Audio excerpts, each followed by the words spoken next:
karena tidak ada yang memahami kampung itu kecuali orang kampung itu. Dan tidak ada yang bisa menyelamatkan kampung dan serta isinya kecuali kampung-kampung itu. Karena secara DNA biasanya kalau satu kampung itu orang-orangnya satu sama lain masih terikat dengan darah, terikat dengan perkawinan, masih bersaudara. Maka kita sarankan kawan-kawan kampung itu, ayo sudah saatnya kita kembali ke kampung dan membangun kampung.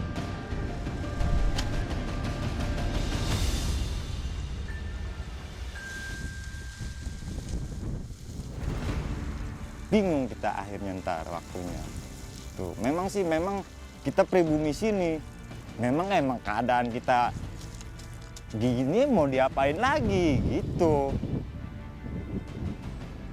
Ya memang udah tanah ini udah dibeli sama perusahaan, ya kita sekarang menggarap tanah ini. Apabila udah terpakai sama dia, ya putuslah harapan saya. Usaha apa? Saya bingung.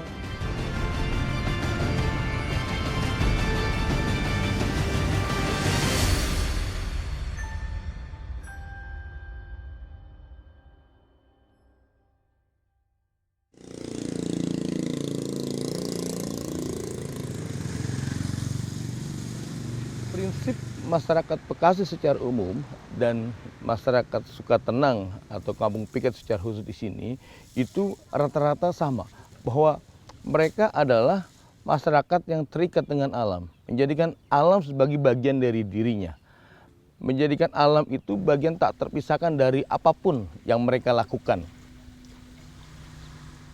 Nah, ini yang memang sudah berkembang di masyarakat kampung-kampung di Bekasi, bahwa lokal genius dari kampung itu distruktur dalam sebuah mekanisme sosial yang disebut dengan kampung. Artinya tumbuh, berkembang, dan diikat dalam sebuah wilayah teritorial gitu, yang mengagungkan tanah, air, udara, lalu energi atau api gitu. Nah di sini, tapi ketika modernisasi datang, disinilah sebuah keprihatinan datang, karena yang terjadi adalah penggerusan budaya. Pola-pola negara dalam mengatur tata ruangnya itu sangat tidak memperhatikan budaya lokal. Sehingga yang terjadi adalah penggerusan budaya melalui perubahan lahan atau konversi dari sawah menjadi perumahan, dari rawa menjadi perumahan, dari sawah menjadi industri, dari rawa menjadi industri, dan lain sebagainya. Ini adalah tanah yang sudah dibeli pengembang ke sana, terus sana kurang lebih 50 hektar ya, sampai Patok Merah sana ya, mengembang perumahannya. Nah, kemudian ini ke sana, ini bahkan sudah ada pengurukan, jadi hari ini mungkin oleh warga dimanfaatkan untuk nanam pepaya dan sebagainya, kacang, terong dan sebagainya, sayur-sayuran. Ya kita tinggal nunggu nanam betonnya saja barangkali ya, tinggal nunggu pancang-pancang rumahnya saja. Gitu. Nah ini satu sisi ya siapa yang tidak ingin negaranya atau bagian kabupatennya maju gitu ya dengan datangnya industri dan sebagainya. Tapi di satu sisi ada sebuah keprihatinan yang mendalam, yaitu pertama ketika lahan pertanian ini makin lama makin digusur kemudian berubah, maka akan terjadi ketimpangan sosial. Seperti itu. Artinya ke depan kita akan pangan akan kurang, karena sebenarnya bagian utara ini adalah salah satu lumbung padi nasional sebenarnya ya. Jadi dulu zaman Soeharto dikembangin selokan dan sebagainya, ini khusus untuk padi. Nah, kemudian nanti kalau ada industri datang, ya itu kan digeser.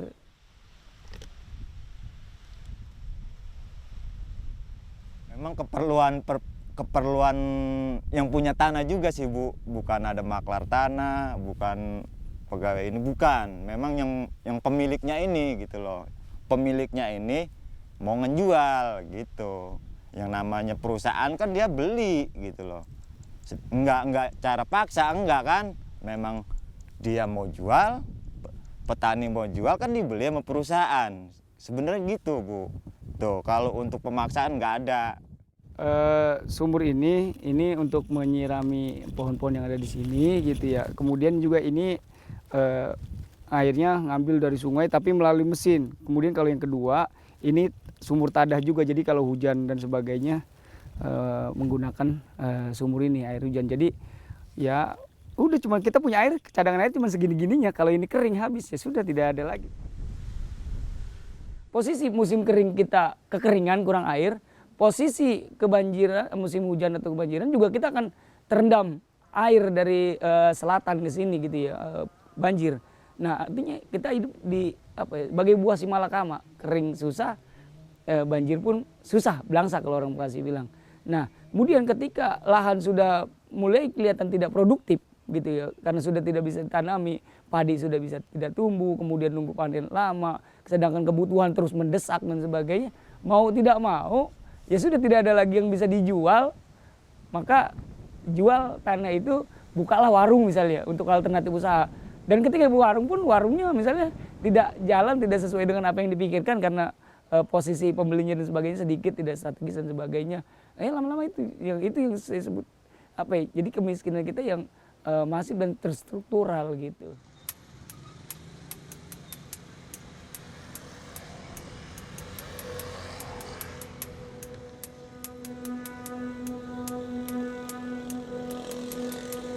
Jadi ada sebuah fenomena di mana setiap lahan, setiap wilayah, setiap teritorial itu di beberapa tempat sudah di plotting istilahnya.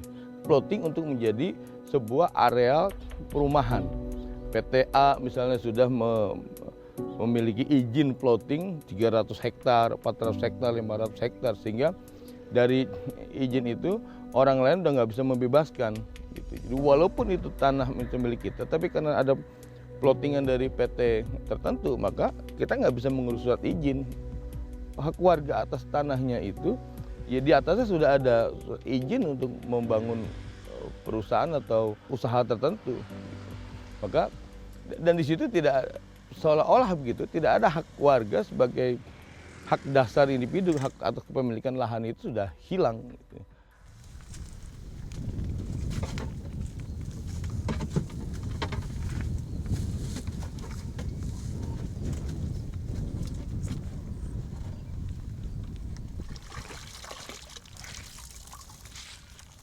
Pengairan ini kan istilahnya setiap kali itu kan ada ininya, kali-kali kecilnya itu, ya kemungkinan itu mungkin udah cetek lah gitu, kena perumahan lah, keuruk sampai nggak bisa dibetulin lagi. Pengairan kan sangat ini tuh, ya terganggu juga gitu, aturan air lancar jadi nggak lancar ke bawahnya ini gitu. Sekarang yang paling ini banget itu memang air gitu terutama tuh. Sedangkan di depannya ini kan udah banyak perumahan, Bu. Jadi mungkin tertutup di situ kali-kali kecilnya itu. Tuh. Apabila banjir, memang sih waktu banjir memang meluap gitu.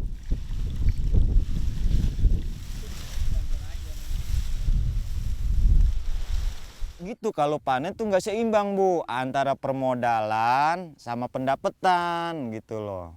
Sekarang obat mahal, biaya-biaya itu mahal, sedangkan harga panen kita nggak stabil. Untuk petani memang merasa keberatan dari obat mahal, semuanya gitu. Air beli, obat beli, bingung kan? Ya begitu panen dia juga hasilnya, makanya menang capek aja petani sini mah. Ya bahasa cuman kulit lah ibaratnya gitu. Ya apa aja yang ini mah yang bandar-bandar padi, tukang-tukang obat yang banyak duit mah. Petani mah tetap aja, Bu, kesusahan. Iya, berat.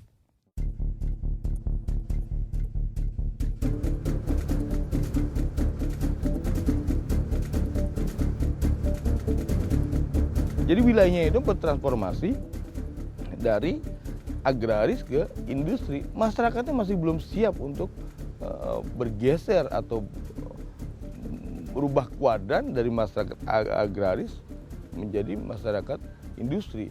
Itulah yang terjadi kemudian gegar budaya. Anak-anak yang terjadi juga mengalami split personality, kepribadian terbelah. Mereka dilahirkan oleh petani, dihidupkan oleh petani, tapi mereka tidak mau jadi petani. Mereka ogah jadi petani. Mengapa? Karena stigma petani itu ya kumuh, ya uneducated people gitu, kampungan dan lain sebagainya. Stigma itu yang akhirnya menciptakan konstruksi personal para generasi muda ini tidak mau menjadi petani. Padahal dia misalnya hidup dari pertanian dan perkebunan gitu.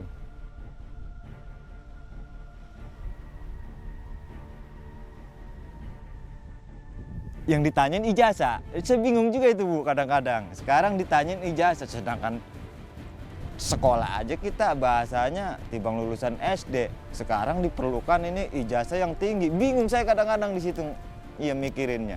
Sedangkan saya pekerjaan saya tani gitu. Makanya saya sangat khawatir itu Bu, apabila di sini dibangun perusahaan atau industri, saya bingung di situ dengan bahasanya ijazah saya ini mungkin saya nggak terpakai gitu loh Bu. Itu persiapan apa? Rajin belajar, rajin sembahyang, ya ngaji, persiapan mental udah ngadepin masa depan. Gitu. Ya pokoknya. Betul. Jadi semuanya ini harus dipersiapkan. Dipersiapkan sejak kapan? Sejak dini. Ya baik dari keimanan kita, ketakwaan kita. Karena nanti ketika pemborong itu datang ke wilayah kita, itu berbagai macam budaya, kebiasaan orang luar itu akan masuk ke daerah kita. Nah, makanya diri kita ini harus kita bentengi dengan keimanan, ketakwaan, pemahaman tentang adat, tradisi, budaya. Itu kita harus pahami semua. Jangan sampai nanti, ya contohnya dari segi perumahan. Ya, konstruksi perumahan misalkan yang membuatnya itu tukang bangunannya lah. Nah, itu kebanyakan itu udah pemborong semua. Jadi orang-orang dari luar kampung, dia punya ada lahan digarap sama dia, itu yang pekerjaannya itu luar dari orang kampung sini. Sebenarnya kan bisa aja gitu, dari anak-anak muda yang nganggur misalkan di rumah, yang nggak ngapa-ngapain atau yang kerjaan cuma tani kan bisa jadi pekerja bangunan itu. Tapi tidak, ini udah borongan, udah orang luar semua. Jadi pemuda-pemudanya ini hanya jadi penonton. Ada perumahan di sana, di tengah kampung, ya sama aja kayak gitu. Cuma jadi penonton, nggak diikut sertakan kayak gitu. Jadi mau bertani juga lahan udah nggak ada, mau kerja di bangunan juga nggak direkrut gitu. Jadi ya kebanyakan teman-teman tuh gitu. Oh di sini ada perusahaan baru, percuma lah. Kalau kita capek-capek daftar juga ngelamar nggak bakal diterima. Terima sebulan, 2 bulan, setahun paling lama. Setelah itu habis kontrak ya udah kayak gitu aja, nggak ada, jadi kayak nggak ada masa depan gitu lah buat anak-anak khususnya di kampung-kampung seperti ini gitu Pak. Dia mau lamar kerja ya kayak tadi, karena mungkin saingannya begitu banyak dan perekrutannya lebih sedikit, jadi akhirnya kalah saing, ya udah kembali lagi ke kampung lagi, udah nggak ada lahan, bingung apa yang mau dilakuin, akhirnya ya banyak kan jadi nganggur aja, paling bantu-bantu orang tua kayak gitu. Wa khalaqnakum azwaja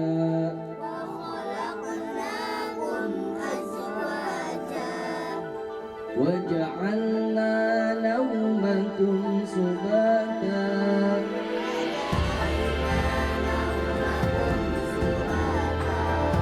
وجعلنا الليل لباسا. Ya hari ini akhirnya kita pun pikir karena lahan semakin sempit dan sebagainya, ini kita berharap kepada generasi kita ya, artinya orang kampung pun hari ini sudah mulai tumbuh kesadaran untuk menyekolahkan anak-anak kita ke yang lebih tingkat pendidikan yang lebih tinggi gitu, ke tingkat pendidikan yang lebih tinggi supaya ya mau nggak mau ketika industri datang kita pun kalau seandainya harus menyerah gitu ya, harus menyerah ya sudah kita serahkan sebagai anak kita sebagai profesional juga sebenarnya begitu, walaupun ya pada kenyataannya pahit gitu ya.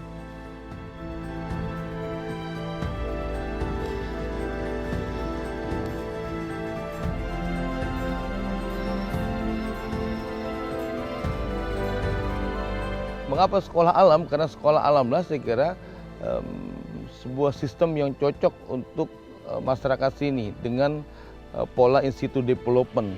Bagaimana misalnya pendidikan itu berbasis kepada apa yang mereka punya, apa yang ada di situ. Ada istilah learn from maestro, belajar dari ahlinya. Jadi tidak perlu guru itu adalah dia yang bertitel S1, S2 atau S banyak gitu, tapi siapa saja yang mau belajar gitu.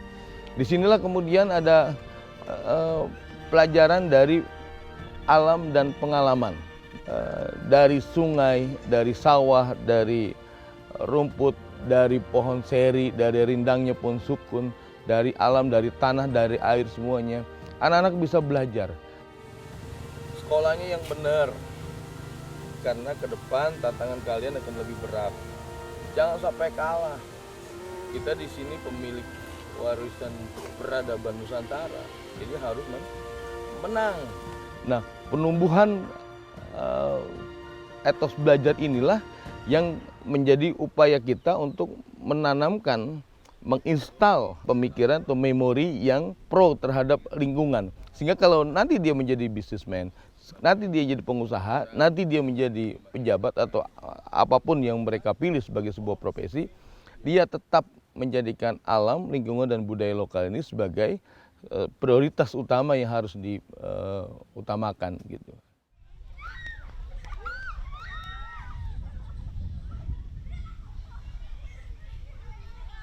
Emang adanya sekolah alam ini untuk menangani hal seperti itu, Mbak.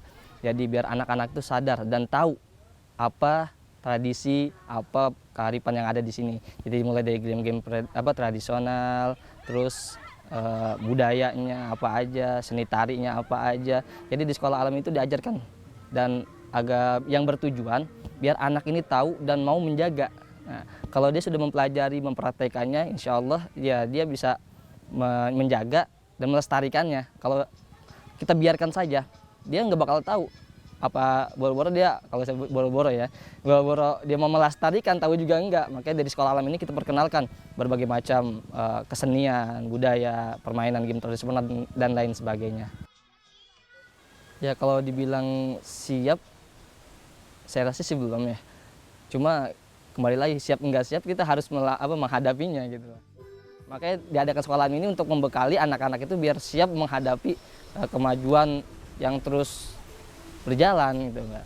Jadi dibekali secara tadi budaya, secara kearifan lokal, menjaga lingkungan, menjaga tumbuh-tumbuhan. Ya itu salah satu upaya kami di sini untuk membekali anak-anak biar bisa menghadapi kemajuan ini kayak gitu.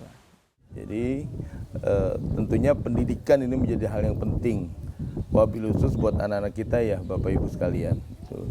Maka saya kira menjadi prioritas kita ke depan untuk tetap menggembleng anak-anak menjadi manusia-manusia yang siap menghadapi zaman. Yakin, dan saya harus yakin karena hanya itu kemudian sisa spirit kita maju gitu.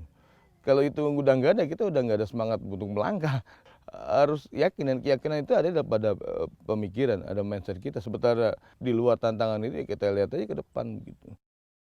Dan tetap kita hanya usaha mulai dari kecil, dari sendiri, dan bagaimana nanti respon masyarakat, respon pemerintah, respon eksternal kita ya kita serahkan pada mereka gitu. Biar waktu yang menjawab gitu.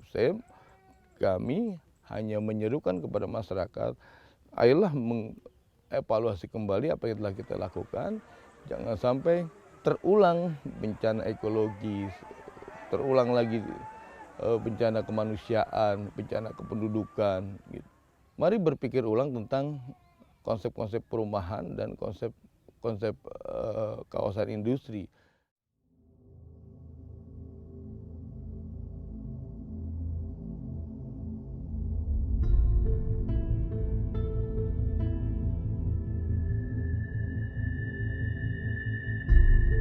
Kami semua berharap dengan adanya pembangunan industri, pembangunan perumahan yang ada khususnya di sekitar kami ini, kami berharap para pengembang ini lebih mengedepankan pemuda di sekitarnya itu, Mbak. Masyarakat di sekitar harus lebih dipertimbangkan lagi, harus lebih diperhatikan lagi. Kalau perlu dari pihak pemerintah ini memberikan apresiasi atau perhatian lebih sama pemuda-pemuda yang ada khususnya di lingkungan ini. Karena banyak pemuda-pemuda ini dia mau bergerak tapi nggak tahu jalannya, Pak. Itu kan kalau difasilitasi oleh pemerintah, khususnya untuk para pemuda, jadi kan ada tujuannya, nah gitu. Jadi dia tahu kemana dia harus berjalan gitu, Pak. Kita tidak anti terhadap pembangunan yang ada. Kita mendukung semua program demi pencerdasan masyarakat, demi kemakmuran masyarakat. Ini menjadi bagian dari ini. Kita tidak anti pembangunan. Yang kita anti adalah ketidakadilan. Yang kita anti adalah pengurusan atas warisan-warisan leluhur, warisan-warisan nenek moyang, gitu. Warisan sungai, warisan sawah, warisan-warisan kearifan lokal yang ada itu jangan sampai hilang. Nah, ke depan saya kira harus ada sebuah intensifikasi yang lebih maksimal antara sejumlah masyarakat, pemerintah dan pihak swasta yang bergerak dan menyusun seperti apa wilayah ini ke depan. Dan itu tidak boleh tersentra dalam satu titik, harus diturunkan kepada kampung-kampung itu dan diturunkan pada wilayah-wilayah yang lebih mendasar lagi, lebih membumi lagi. Disitulah akan terjadi titik temu dari apa yang kita sampaikan. Kami tidak anti pembangunan, masyarakat segini juga siap gitu dengan perubahan yang ada. Yang penting kita bareng-bareng gitu. Apa yang menjadi masalah Anda, apa yang masalah kita, ya kita bicarakan.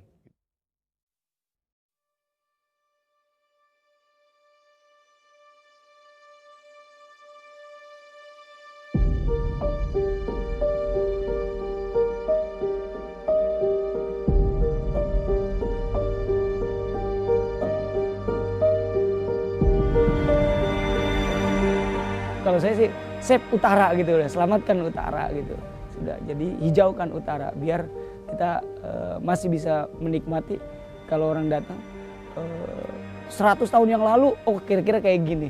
200 tahun yang lalu Bekasi kayak gini, 300 tahun yang lalu, mungkin sampai 500 tahun yang lalu. Inilah wajah Bekasi asli gitu loh. Gitu yang orisinil, yang tidak bercampur dengan kebudayaan manapun gitu. Gitu.